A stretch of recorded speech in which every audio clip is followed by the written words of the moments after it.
এই আদেশটি পাঠ করে শোনাবার আগে আমি অধিবেশন সমাপ্তি সম্পর্কে বক্তব্য রাখার জন্য প্রথমে আহ্বান জানাচ্ছি মাননীয় বিরোধী দলের নেতা গোলাম মোহাম্মদ কাদের, রংপুর ৩। মাননীয় বিরোধী দলের নেতা গোলাম মোহাম্মদ কাদের। মাননীয় স্পিকার, আপনাকে ধন্যবাদ। বিসমিল্লাহির রহমানির রহিম। মাননীয় স্পিকার, গতবার সংসদে আমি ব্যাংকিং খাত অন্যান্য বিষয়ে অনেক কিছু বলেছিলাম। এবার ব্যাংকিং খাত দিয়ে আমি শুরু করব। তারপরে আমি বিদ্যুৎ খাত সম্পর্কে কিছু কথা বলতে চাই এবং গ্যাস খাত, এই দুটো নিয়ে আমি কথা বলতে চাই। এইসব বিষয়ে আমার যে তথ্য উপাত্তগুলি আমি সরাসরি সরকারি তথ্য থেকে নেওয়ার চেষ্টা করেছি যতগুলো সম্ভব। কিছু কিছু তথ্য আমি নিয়েছি যেটা সংবাদ মাধ্যমের মাধ্যমে পেয়েছি, তারাও সোর্স দিয়েছে, সরকারি সোর্স। তো আমার তথ্য উপাত্তের উপর ভিত্তি করে আমি কিছু মন্তব্য অথবা কিছু সুপারিশমালা পেশ করতে চাই। তো সেখানে যদি আমাদের যে ডাটাগুলো আমরা ইউজ করেছি সেখানে কোনো ভুল ত্রুটি থাকতেই পারে, যেহেতু আমি যেটা থেকে করেছি অনেক সময় সংবাদ মাধ্যম থেকে করেছি। কাজেই এগুলোতে আমার মনে হয় সকলে সেইভাবেই জিনিসগুলো দেখবেন। আমি যেটা পেয়েছি সেটার উপর বেসিস করে আমি আমার মন্তব্য করব।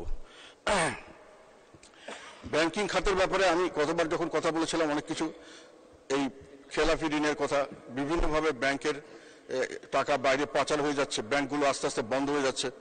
তো এইসব ব্যাপারে অনেক কথা বলা হয়েছে। তারপরে সময় চলে গেছে 1 মাসের বেশি, ব্যাংকের অবস্থা আগের চেয়ে ভালো হয়নি, বরং মনে হচ্ছে যেন খারাপের থেকে আরো খারাপের দিকে যাচ্ছে প্রতিদিন।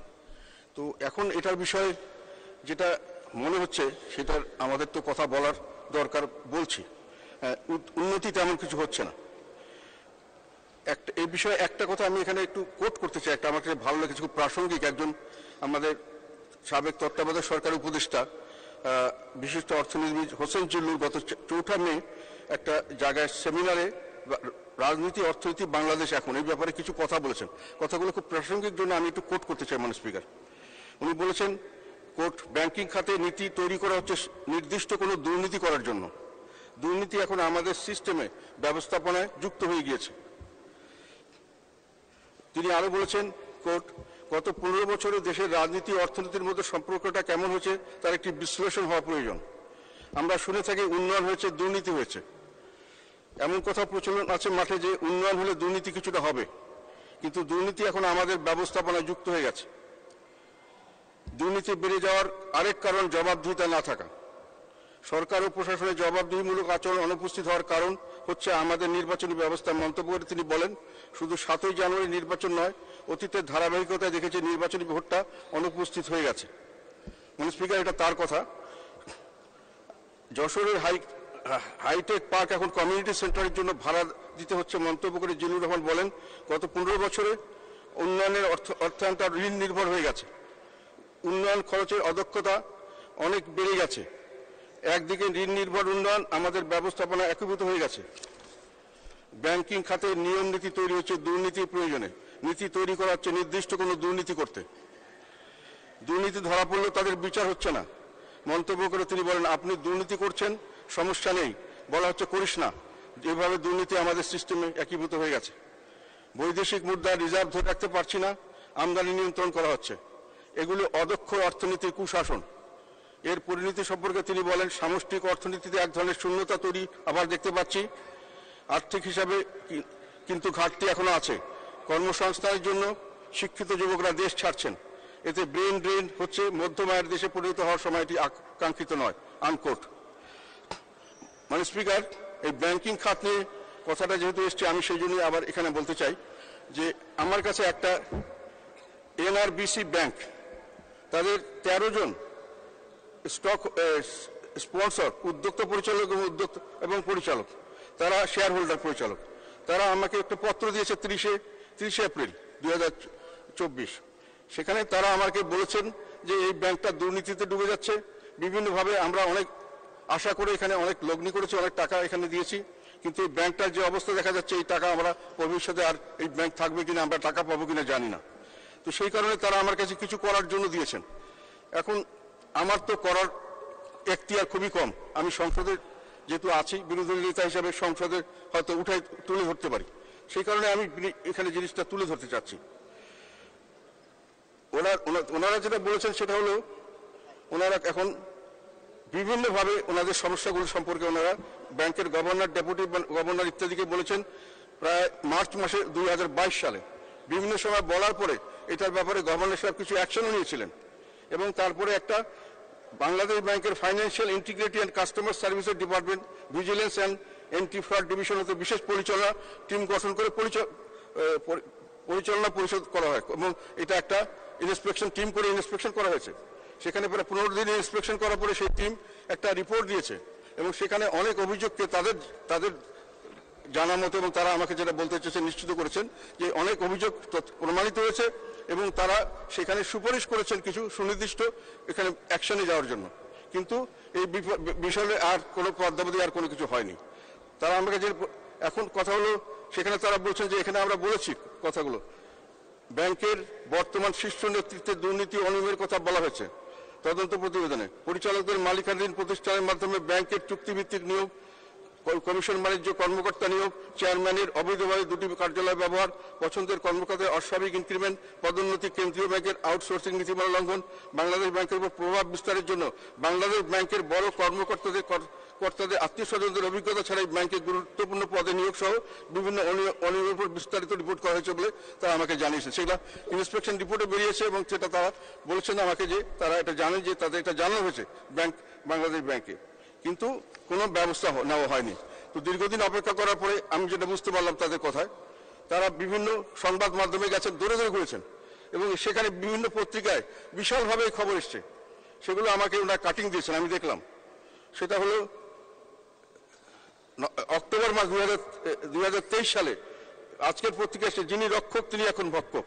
তারপর আবার ডিসেম্বর 25 তারিখে প্রথম আলোতে এসছে এনআরবিসি ব্যাংকের বাজেয়াপ্তযোগ্য শেয়ারও বিক্রি, বাজেয়াপ্তযোগ্য শেয়ারও বিক্রি। কালবেলাতে এসে 2024 সালের 23 জানুয়ারি রাহুল গ্রাসে এনবিআরসি ব্যাংক। নিউ এজ এসছে 2024 সালের মার্চ মাসের 25 তারিখে এনআরবিসি ব্যাংক প্ল্যাগড বাই করাপশন ইররেগুলারিটিস। তারপর আপনার সমকালে এসছে চেয়ারম্যানের স্বেচ্ছাচারিত কবলে এনআরবিসি ব্যাংক 2014 সালের মার্চ মাসের 25 তারিখে 23 তারিখে। আর ডেইলি স্টারের 4টা রিপোর্ট হয়েছে, একটা হলো 23/3/24, একটা 22/3/24, একটা 22/3/24 দুটো হয়েছে, আর 21/3/24 হয়েছে। সেখানে হেডলাইনগুলো মানে পড়লেই বোঝা যায় যে কি অবস্থা। ডেইলি স্টার হচ্ছে dubious reward for a selected few, capital flight covered up, a cesspool of banking irregularities. cesspool এই কথাটার মানে আমি প্রথমে বুঝতে পারিনি, জঘন্য ব্যাপার আর কি। গান বোর্ডরুম। এখন কথা হলো যে এগুলোর পরে ওনারা যখন ওটার উপরে কোনো কাজ হচ্ছে না দেখছেন, তখন ওনারা আমাকে চিঠি লিখেছেন কিছু করা যায় কিনা। তো আমার তখন মনে হলো যে আমাদের দেশের ব্যাংকগুলি যে আস্তে আস্তে রুগ্ন হয়ে যাচ্ছে এবং ব্যাংকগুলি যে আস্তে আস্তে ধ্বংসের পথে যাচ্ছে, এটা একটা ভালো উদাহরণ যে এই ধরনের একটা কারণ এইভাবে হয়তো এক একটা ব্যাংক এদের মালিক যারা স্পন্সর ডাইরেক্টরস তারা চেষ্টা করে যাচ্ছেন বিভিন্নভাবে যে কোনো ক্রমে এটাকে ঠেকানো যায় কিনা। তারা ঘরে ঘরে ঘুরছেন, দূরে দূরে ঘুরছেন এবং তারা হলেন আমাদের দেশের প্রবাসী, দেশি মানুষ বিদেশি থেকে বিদেশে উপার্জন করেন এবং সেই উপার্জনের অর্থ দেশে পাঠিয়ে একটা ওখানে দেশের উন্নয়নে তারা অংশগ্রহণ করার জন্য তারা এই কাজটি করেছেন এবং আমরাই তাদেরকে ডেকে নিয়েছি যে তোমরা টাকা পয়সা ইনকাম করছো বিদেশে, আমাদের দেশে ইনভেস্ট করো, দেশের উন্নয়নে কাজ করো। কিন্তু এসে তারা এখন যেটা অবস্থা হয়েছে, আমাকে যেটা বলেছেন, তারা এখন বলছে ভাই আমাদের তো এখন ভিক্ষা চাইলে কুস্তা সামলা অবস্থা হয়ে গেছে, মানে আমাদের যেটা দিয়েছি সেটা আর ফেরত পাবো কিনা এটা নিয়ে আমরা অডিট হয়ে গেছে। তো এটা আমি মনে করি আমাদের দেশের ভাবমূর্তির জন্য এটা মঙ্গলজনক নয়। আর এই ধরনের কাজে যদি এরকম আমরা করতেই থাকি তাহলে ভবিষ্যতে আর কেউ এরকম ভাবে বিদেশ থেকে টাকা নিয়ে এখানে এসে ইনভেস্ট করতে চাইবেন না।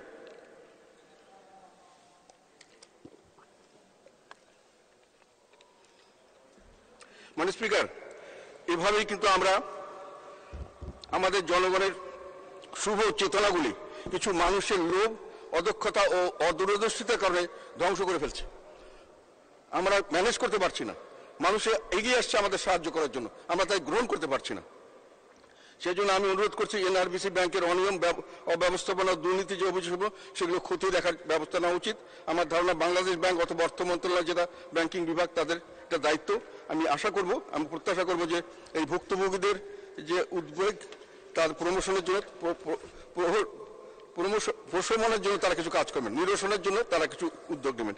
মানে স্পিকার, এবার আমি বিদ্যুৎ সেক্টর সম্পর্কে যদি কথা বলতে চাই, আমি কতগুলো স্লাইড তৈরি করেছিলাম, কিন্তু দুর্ভাগ্যবশত স্লাইডগুলি বোধহয় চলছে না, না হলে কাজটা দেখাতে খুব অসুবিধা হবে।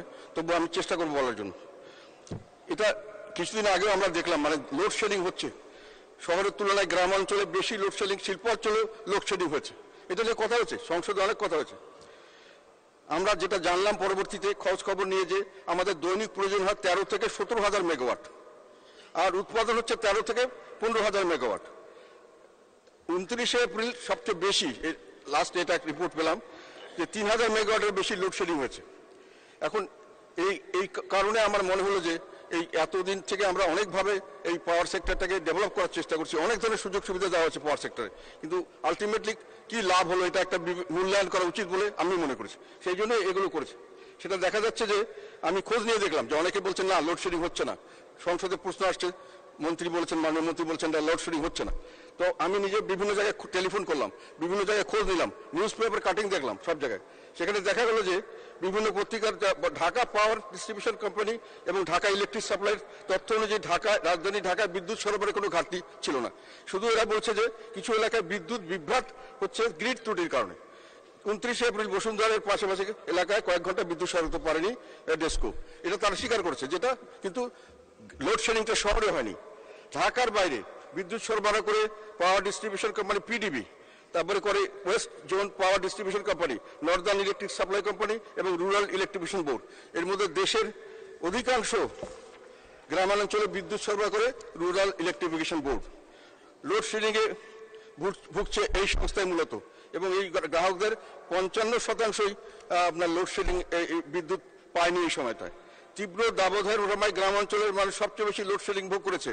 আর ইবি সূত্র বলছে লোডশেডিং হচ্ছে রংপুর, ময়মনসিংহ, কুমিল্লা, রাজশাহী, সিলেট অঞ্চল ছাড়াও ঢাকার আশেপাশের জেলা এবং বরিশালে, ব্রাহ্মণবাড়িয়া, ফেনী জেলায় এসব এলাকায় 8 থেকে 10 ঘন্টা লোডশেডিং করতে হয়েছে তীব্র দাবদাহের মধ্যে।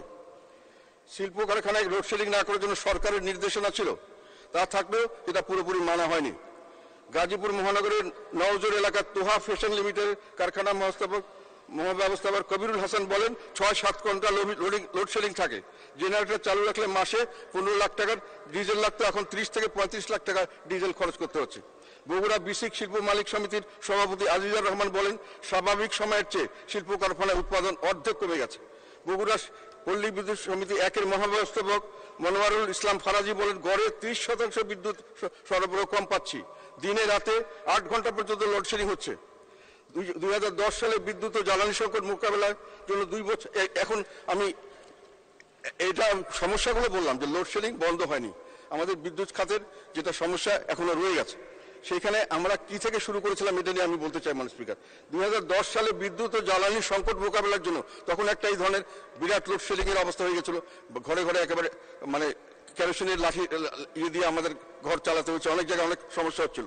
সেই সময় বিশেষভাবে বিদ্যুৎ জ্বালানি দ্রুত সরবরাহ বৃদ্ধি বিশেষ আইন করা হয়। 2012 সালে 2 বছরের জন্য করা হয়েছিল। 2012 সালে 2 বছরের জন্য এটাকে আবার বাড়ানো হয়। 2014 সালে 4 বছরের জন্য বাড়ানো হয়। 2018 সালে 3 বছর এবং সবচেয়ে 2021 সালে 5 বছরের জন্য আইনের মেয়াদ বাড়ানো হয়েছে। এর ফলে 2026 সাল পর্যন্ত আইনটি কার্যকর থাকবে। মাননীয় স্পিকার, এই আইনে এখন বিধান করা হয়েছে যে বিদ্যুতের জন্য জ্বালানি আমদানি অথবা বিদ্যুৎ কেন্দ্র স্থাপন অথবা বিদ্যুৎ ও জ্বালানি খাতে অন্য যে কোনো কার্যক্রম, গৃহীত কোনো ব্যবস্থা, আদেশ বা নির্দেশের বৈধতা সম্পর্কে কোনো আদালতের কাছে প্রশ্ন উত্থাপন করা যাবে না। এই আইনের আওতায় বিনা টেন্ডারে, বিনা দরপত্রে ভাড়াভিত্তিক বিদ্যুৎ ক্রয়, এলএনজি তরলীকৃত প্রাকৃতিক গ্যাস আমদানি, বিনা দরপত্রে গ্যাস বিদ্যুতের সঞ্চালন ও বিতরণ, অবকাঠামোগত নির্মাণ করার সুযোগ দেওয়া হয়েছে। মাননীয় স্পিকার, এই আইন অনুসারে বিদ্যুৎ ও সেজন্য ব্যবহার্য জ্বালানি সংক্রান্ত কেনাকাটার সঙ্গে যুক্ত সরকারি কর্মকর্তাদের বিচারের আওতায় আনা যাবে না। এসব বৈশিষ্ট্যের কারণে এই আইনকে দায় মুক্তি আইন বলে অভিহিত করা যায়। মাননীয় স্পিকার, প্রথমবার এই আইনটি করার সময় যে অবস্থা ছিল তাতে সকলেই মনে করছে এটা খুব দরকার এবং হওয়া উচিত। এখন প্রশ্ন হলো যে এই আইনটার উদ্দেশ্য ছিল কি? এক কথায় এই আইনটির লক্ষ্য উদ্দেশ্য ছিল যুক্তিসঙ্গত খরচে দেশব্যাপী নিরবিচ্ছিন্ন বিদ্যুৎ সরবরাহ নিশ্চিত করা। এই দায়িত্ব পালনকালে দায় মুক্তি আইন করে কর্তৃপক্ষকে অসীম ক্ষমতা প্রদান করা হয়েছিল।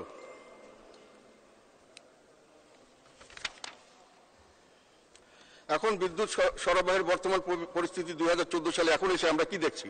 আমি মনে করি এটা মূল্যায়ন হলো যে বিদ্যুৎ সরবরাহ নিরবিচ্ছিন্ন হয়নি। বাস্তবতা হচ্ছে বিদ্যুৎ লোডশেডিং অব্যাহত আছে, যেটা একটু আগে বললাম। আর কিন্তু সেখানে মজার ব্যাপার হলো যে power grid company of Bangladesh PGCB সূত্রের মধ্যে 29 এপ্রিল লোডশেডিং হয়েছে 3000-এর উপরে, 3196 মেগাওয়াট। লোডশেডিং বিষয়ে পিডিবির দায়িত্বশীল কর্মকর্তা, এখানে আমি কথাটা আবার বলছি, লোডশেডিং বিষয়ে পিডিবির দায়িত্বশীল কর্মকর্তা বলেন গ্যাস ও কয়লা থেকে পরিকল্পনা মতো বিদ্যুৎ উৎপাদন হচ্ছে, তবে বকেয়া বিলের জটিলতা তেল চালিত বিদ্যুৎ কেন্দ্র থেকে পুরোদমে উৎপাদন করা যাচ্ছে না। জ্বালানি তেল চালিত বিদ্যুৎ কেন্দ্র থেকে 4000, ওনার কথা 4500 মেগাওয়াট উৎপাদনের লক্ষ্যমাত্রা ছিল, এটি 3000 মেগাওয়াটের বেশি করা যাচ্ছিল না। সেই একই সাথে ভারতের ঝাড়খণ্ডের আদানির বিদ্যুৎ কেন্দ্র বন্ধ হয়ে যায়, জাতীয় গ্রিডে বিদ্যুৎ রপ্তানি বন্ধের ফলশ্রুতিতে 3000 মেগাওয়াটের বেশি লোডশেডিং করতে হয়েছে। অর্থাৎ তেল চালিত 15000 মেগাওয়াট এবং আদানির বিদ্যুৎ কেন্দ্রে অবশিষ্ট বিদ্যুৎ না থাকায় লোডশেডিং হয়েছে। আমাদের স্পিকার, আমাদের চাহিদা হলো 17000 মেগাওয়াট, ম্যাক্সিমাম এখন চাহিদা হলো 17000 মেগাওয়াট। আর আমাদের বিদ্যুৎ উৎপাদন সক্ষমতা 27162 সরকারি হিসাবে।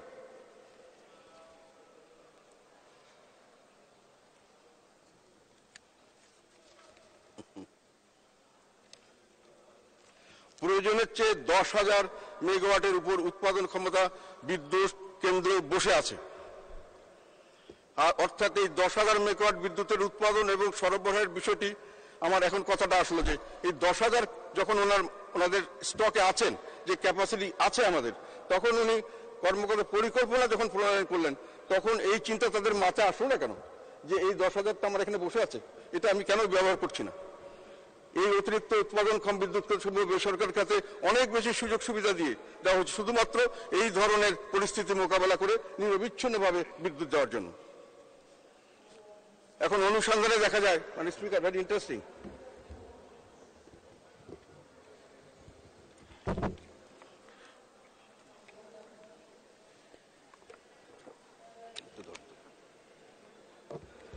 অনুসন্ধানে দেখা যায় যে এই ধরনের বেসরকারি মালিকানাধীন কেন্দ্রের একটি বড় অংশ কখনো বিদ্যুৎ উৎপাদন করেনি বা খুব ক্ষীণ সংখ্যক বিদ্যুৎ উৎপাদন করেছে, যেমন কোনো ক্ষেত্রে সক্ষমতার 1 থেকে 2%।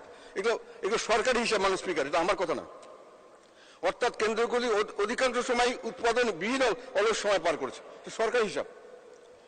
2018 থেকে 22 পর্যন্ত কিছু বিদ্যুৎ কেন্দ্রে কোনো উৎপাদন করেনি, কিন্তু তাদের পরিচালনার সকল ব্যয় সরকার বহন করেছে। তাদের একটি তালিকা নিচে দেওয়া হলো, আমি জানি না তালিকা, হ্যাঁ, উৎপাদন শূন্য বিদ্যুৎ কেন্দ্র। অর্থ বছর 2017-18-তে সরকারি 12টি, বেসরকারি 7টি, এটা বসেছিল, একটা বিন্দু উৎপাদন করেনি। তাদেরকে দেওয়া হয়েছে, ফিক্সড খরচ দেওয়া হচ্ছে 253 কোটি টাকা বছরে।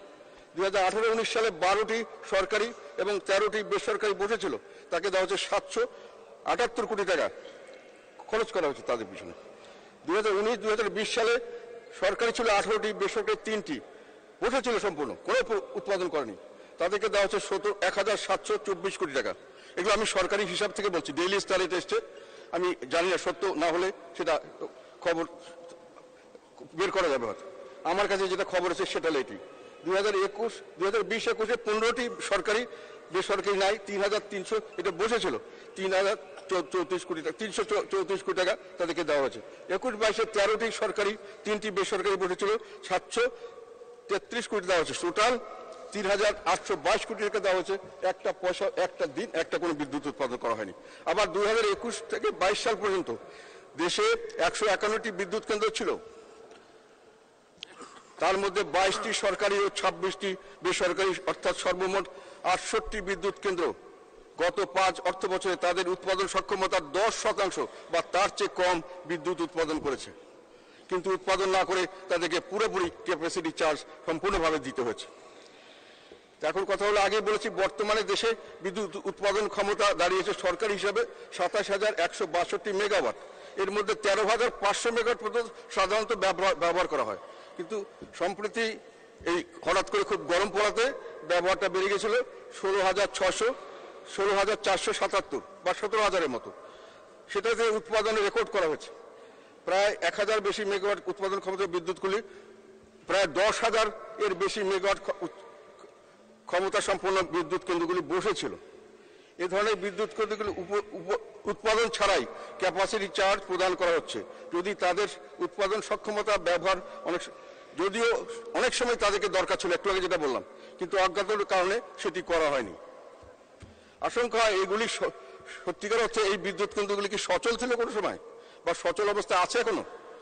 অনেকে ঠাট্টার ছলে বলেন অনেক সময় যে কোনো খেলনা কেন্দ্রে বসিয়ে দেওয়া হয়েছে, যেহেতু না চালিয়ে বিদ্যুৎ উৎপাদন না করে পয়সা পাওয়া যায়, তো বিদ্যুৎ কেন্দ্রের দরকার কি? বলা হয় বাংলাদেশ পাওয়ার ডেভেলপমেন্ট বোর্ড প্রতি বছর উৎপাদন খরচের চেয়ে কম দামে বিদ্যুৎ বিক্রি করার কারণে ব্যাপক ক্ষতির সম্মুখীন হচ্ছে। এটা একটা আমরা জানি যে বিদ্যুতের লস হচ্ছে, পিডিবি অনেক লস করছেন, এবং এই লসটার কারণ হলো আমরা যে উৎপাদন খরচ করছি আর তার চেয়ে আয় করছি, তার চেয়ে যে রেটে দিয়ে আয় করছি সেই রেটে আয় করে আমাদের পোষাতে পারছি না।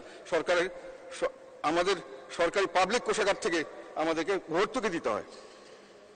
সেই ভর্তুকি দেওয়া হচ্ছে 23-24 সালে বিদ্যুৎ খাতে ভর্তুকি নির্ধারণ করা হয়েছিল 39,406 কোটি টাকা। কিন্তু দেখা যাচ্ছে সে সময় পাওয়ার স্টেশনগুলোকে সেই ক্যাপাসিটি চার্জ দেওয়া হচ্ছে 32,000 কোটি টাকা। সেটা বলা হয় মোট ভর্তুকির 81% এই খালি ক্যাপাসিটি চার্জ দেওয়ার জন্য দেওয়া হয়েছে, এবং এই 81%-এর জন্যই আমাদের বিদ্যুৎ পিডিবি লস করছে, এবং এই লসটা ম্যানেজ করার জন্য আমাদেরকে ভর্তুকি দিতে হচ্ছে। এখন ভর্তুকি উঠিয়ে দেওয়ার ব্যবস্থা করা হয়েছে, যে ভর্তুকি উঠিয়ে দেওয়া হবে লস কমানোর জন্য। ভর্তুকি উঠলে গ্রাহকরা এই টাকাটাই দিবেন, কিন্তু আমার কথা হলো সেই একই জিনিস, এই লসটা যেহেতু হচ্ছে ক্যাপাসিটি চার্জ এক্সট্রা ভাবে দেওয়ার জন্য, তো এখন যে আমি যেভাবেই টাকা তুলি ওই খাতেই তো যাবে, এবং বারে বারে যখন দাম বাড়িয়ে তুলবো গ্রাহকদের, তখন তো মনে হবে যে আমি তো এই ক্যাপাসিটি চার্জ দেওয়ার জন্যই দাম বাড়াচ্ছি। ক্যাপাসিটি চার্জ যদি আমাকে না দিতে হতো বা কম দিতে হতো যদি আমি, তাহলে আমার দাম এত বাড়াতে হতো না। এখানে আরেকটা কথা আছে, সেটা হলো যে ক্যাপাসিটি চার্জ সামনে আরো বেশি দিতে হবে। অনেকে আমাকে বলেছেন যে আরো কয়েকটি বিদ্যুৎ কেন্দ্র অলরেডি প্রোডাকশনে গেছে এবং যাচ্ছে সামনে, যেগুলোর ক্যাপাসিটি চার্জ আসবে যদি আমরা ব্যবহার না করি। যেহেতু এখনই আমরা ব্যবহার করতে পারছি না, সামনেও ব্যবহার করতে পারবো না। সেখানে বলছে যে দুটো গ্যাস চালিত বড় বিদ্যুৎ কেন্দ্র উৎপাদন গেছে। মেঘনাঘাটের সামিট এবং ইউনিক গ্রুপের প্ল্যান্টের ক্ষমতা দিয়েছে 1167, এটা এক্সট্রা যোগ হয়েছে। আবার একটা রিলায়েন্স গ্রুপের 718 মেগাওয়াট একটি বিদ্যুৎ কেন্দ্রের উৎপাদন শুরুর অপেক্ষা আছে, যে কোনো সময় উৎপাদন হবে। তাহলে এর জন্য আবার ক্যাপাসিটি চার্জ দিতে হবে। তাহলে যেটা দাঁড়ালো আলটিমেটলি আমাদের জনগণের অর্থে ভর্তুকির প্রয়োজন হয়েছিল পিডিবির লোকসান কমানোর জন্য। বাস্তবে ক্ষতির কারণ ছিল পিডিবির লোকসান, কারণ ছিল বেসরকারি ভাড়া করা বিদ্যুৎ কেন্দ্রের ক্যাপাসিটি চার্জের জন্য। এখন বিদ্যুতের দাম বাড়িয়ে গ্রাহকদের কাছে সরাসরি বোঝা চাপিয়ে ভর্তুকির অঙ্ক কমানো হচ্ছে ঠিকই, কিন্তু বাড়তি দাম দিয়ে যে টাকাটা বাড়তি উঠানো হচ্ছে সেই অধিকাংশ একই খাতে অথবা ক্যাপাসিটি চার্জ হিসেবে ব্যবহার করা হবে।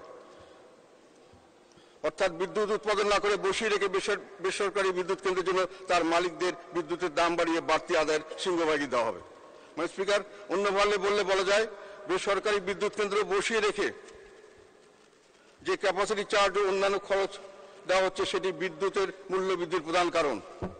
এই ধরনের বিদ্যুৎ কেন্দ্র না থাকলে বা সংখ্যায় কম হলে বিদ্যুতের দাম বাড়াতে হতো না বা এত বেশি পর্যায়ে বৃদ্ধির দরকার হতো না।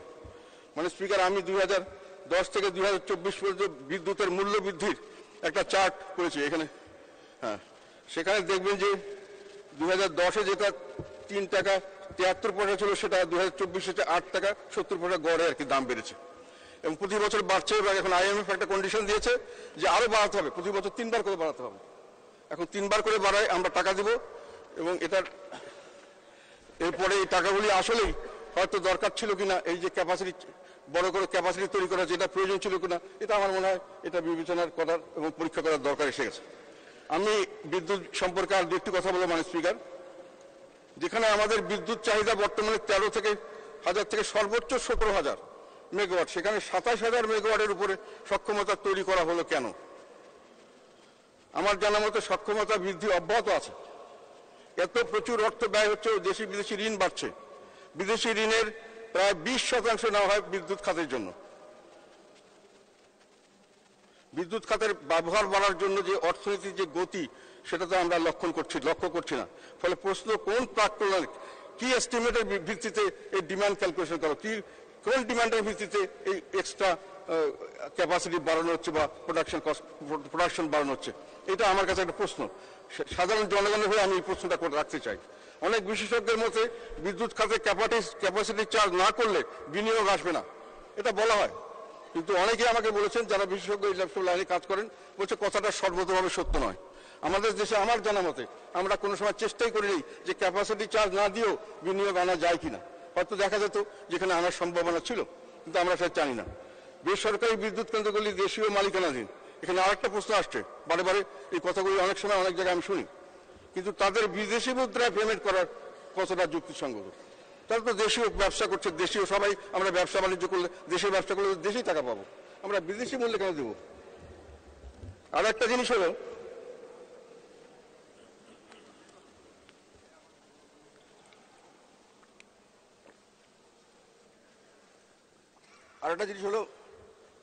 ব্যাংকিং খাতের নিয়ম হলো 25% বেশি কোনো কোম্পানিকে ঋণ দিতে পারবে না, মূলধনের 25% বেশি।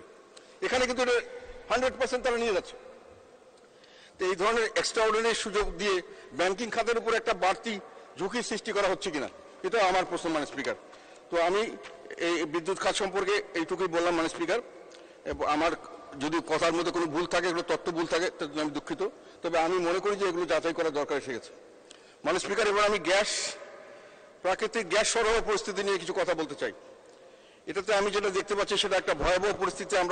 আমাদের মনে হচ্ছে যে আমরা জ্বালানি নিরাপত্তাহীনতার মধ্যে পড়তে যাচ্ছি কিনা, এটার জন্য আমি কিছু বিশ্লেষণ দেব মানে স্পিকার। আমাদের দেশের প্রাকৃতিক গ্যাস সরবরাহ পরিস্থিতি হলো দৈনিক গ্যাসের মোট চাহিদা 3880 million cubic feet per day. সেখান থেকে সরবরাহ করা হয় 824 ঘাটতি রাখা হয়। এটা দেওয়া সম্ভব হচ্ছে না, আমরা দিতে পারছি না এখনই। ফলে আমরা সরবরাহ করতে 3056 মেগাওয়াট সরবরাহ করছে এটাই। আর বাকিগুলো ঘাটতি হিসেবে আছে, ওটা বিভিন্ন জায়গায় ঘাটতির যে ফল, এটা আমি পরবর্তীকালে দেখাবো। অনেক জায়গায় ইন্ডাস্ট্রিতে, অনেক ক্ষেত্রে বিদ্যুৎ কেন্দ্রে, অনেক শিল্প অঞ্চলে গ্যাস পাচ্ছে না, কেননা আমরা ঘাটতি করেছি। আমরা অলরেডি সম্পূর্ণ গ্যাস দিতে পারছি না। যেটা দিচ্ছি সেটার মধ্যে দুটো সোর্স আছে, একটা হলো আমরা দেশীয় গ্যাস ফিল্ড, আর একটা হলো বিদেশ থেকে এলএনজি ইম্পোর্ট করা। এই দেশীয় গ্যাস ফিল্ডের মধ্যেও দুটো ভাগ আছে। একটা তো রাষ্ট্রায়ত্ত গ্যাস কোম্পানির মাধ্যমে সরবরাহ, কতগুলো আছে আমাদের দেশের বাপেক্স ইত্যাদি যারা চালায়, পেট্রো বাংলা, তারাই এক্সট্রাক্ট করে, সেখানে 791। আর আন্তর্জাতিক দুটো তেল কোম্পানির মাধ্যমে 1224 মেগাওয়াট দিয়ে 2025 million cubic feet per day করা হয়। ফিগারগুলো ওখানে আছে মানে স্পিকার। আমি বলতে চাচ্ছি যে এখানে যেটা আন্তর্জাতিক যে কোম্পানিগুলো এখানে করছে, শেভরনের 3টা বা 4টা আছে, তার মধ্যে বিবিএনআই সবচেয়ে বড়। সেই বিবিএনআই 33% প্রোডাকশন হচ্ছে এখন টোটাল প্রোডাকশনের। সেই বিবিএনআর প্রোডাকশন থেকে যেটা দেখা যাচ্ছে সেটা হলো একটা বড় ডেঞ্জারাস ব্যাপার, কেননা বিবিএনআর যে রিজার্ভ ক্যালকুলেট করা হয়েছিল, এটা আমাদের এখন যে চাহিদা তার মোট 1/3।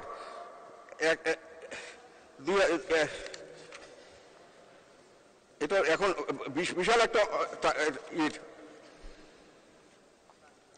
বিবিএনআই করছে 1016 মিলিয়ন, 1016 মিলিয়ন কিউবিক ফিট।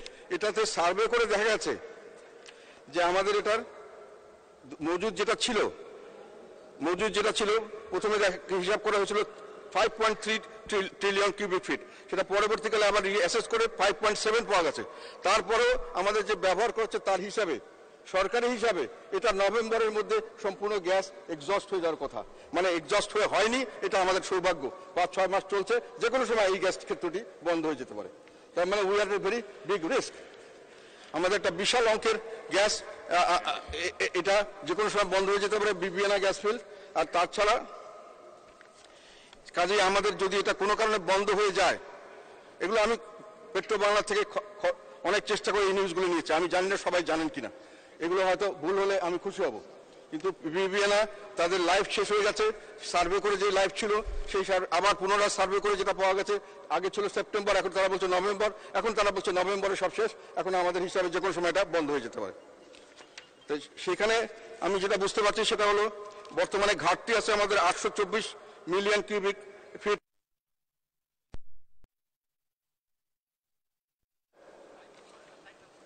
সেটা হলো floating storage and regasification unit.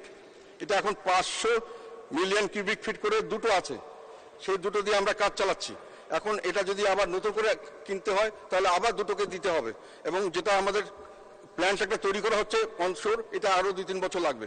আর এখন কথা হলো গ্যাস কিনে আনলে তো হবে না, গ্যাসটা কিনে আনে রিগ্যাসিফিকেশন করে যদি পাইপলাইনে দিতে হয়, পাইপলাইনে দেওয়ার জন্য ওই ক্যাপাসিটি আছে কিনা আমি খবর নিতে পারিনি। আমি চেষ্টা করেছি, জানার চেষ্টা করেছি, কেননা যে ক্যাপাসিটিতে এখন চড়ছে সেই ক্যাপাসিটির চেয়ে বেশি ক্যাপাসিটি ছাড়া ওখানে গ্যাস দিতে পারে না। আমি কথাগুলো বলে যদি ভুল হয়, ভুল হতে পারে, কথা তো খুব বেশি বলার সুযোগ হয় না, কেননা আমি মনে করি যে আমাদের যেটা কনসার্ন এটা সারা জাতির কনসার্ন, সরকারের কনসার্ন, হয়তো সরকারি পর্যায়ে সবাই এটা জানেন না, সেই কারণে আমি মনে করি এটা বলা উচিত। যদি ভুল হয়, আমার তথ্যগুলো যদি সঠিক না হয় আমি খুশি হব।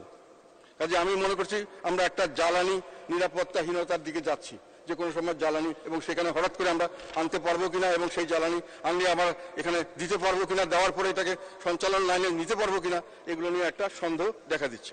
কাজে আমাদের কথা যেটা, সেটা হলো আমাদেরকে নতুন গ্যাস ফিল্ড অনুসন্ধান করতে হবে।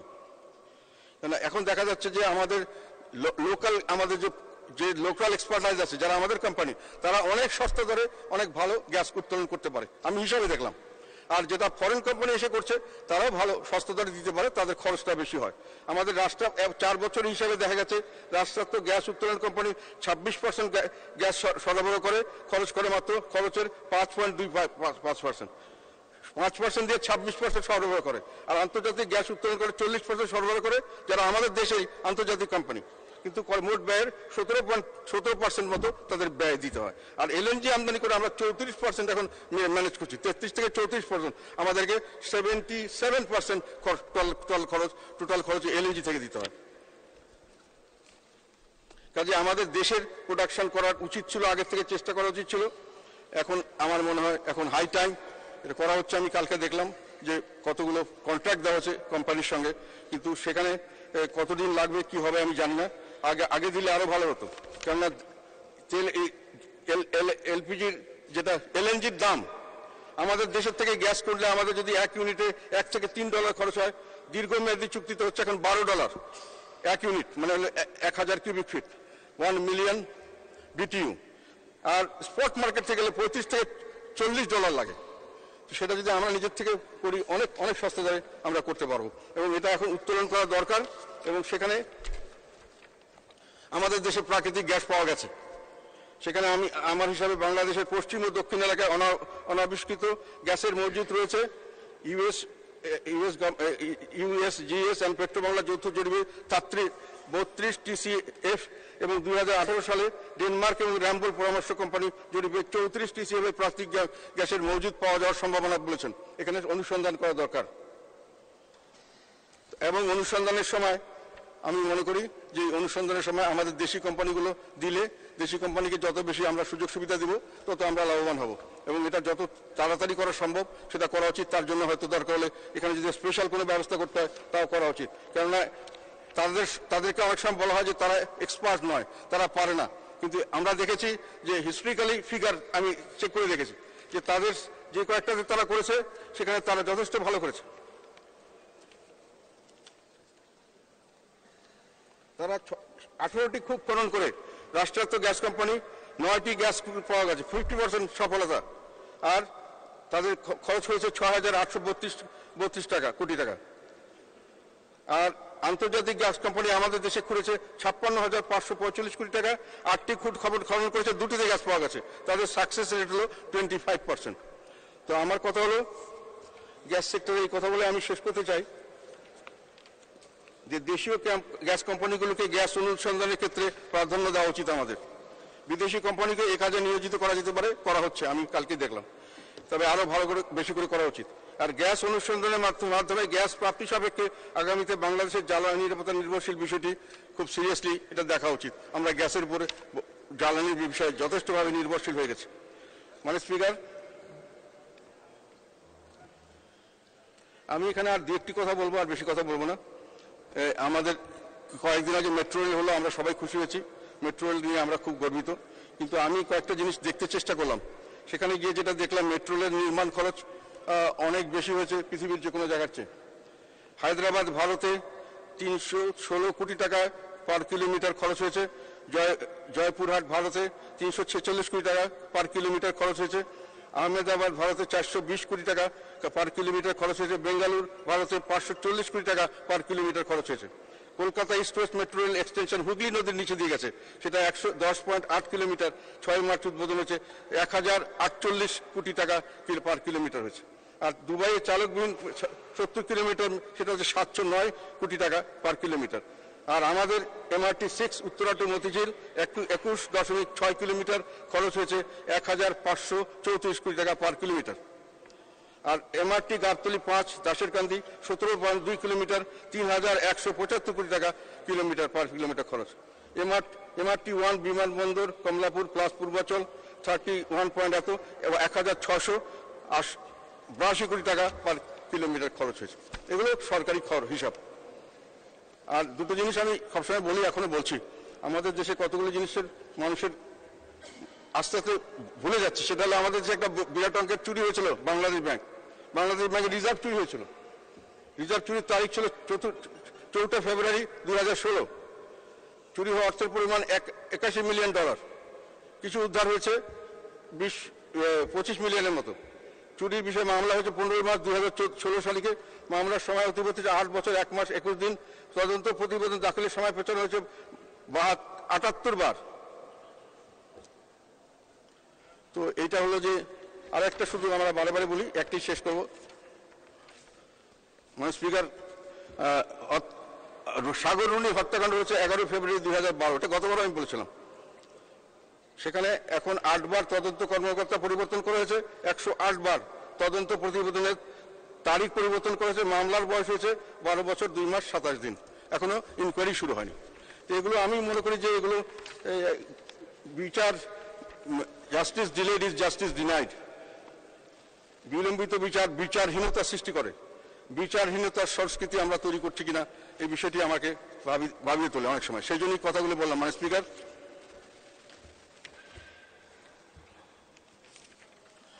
স্পিকার, সংসদ কার্যক্রম সুষ্ঠুভাবে পরিচালনার জন্য আপনাকে ধন্যবাদ জানাচ্ছি। একই সাথে সংসদ নেতা মাননীয় প্রধানমন্ত্রীকে ধন্যবাদ জানাচ্ছি এবং ধন্যবাদ জানাচ্ছি মন্ত্রী পরিষদের সকল সম্মানীয় সদস্যবৃন্দকে। আরও ধন্যবাদ জানাচ্ছি সংসদের উপনেতা, চিফ হুইপ, বিরোধী উপনেতা, বিরোধী চিফ হুইপ, হুইপবৃন্দ, বিরোধী ও সকল সংসদ সদস্যদের। চলতি অধিবেশনে সংসদ কার্যক্রমে জড়িত সংসদ সচিবালয়ের সকল কর্মকর্তা কর্মচারী, গণপূর্ত বিভাগ, বিদ্যুৎ বিভাগ, বাংলাদেশ টেলিভিশন, বাংলাদেশ বেতার এবং আইন শৃঙ্খলার কাজে জড়িত সকল কর্মকর্তা কর্মচারীকে আমি ধন্যবাদ জানাই। মাননীয় স্পিকার, আপনাকে ধন্যবাদ।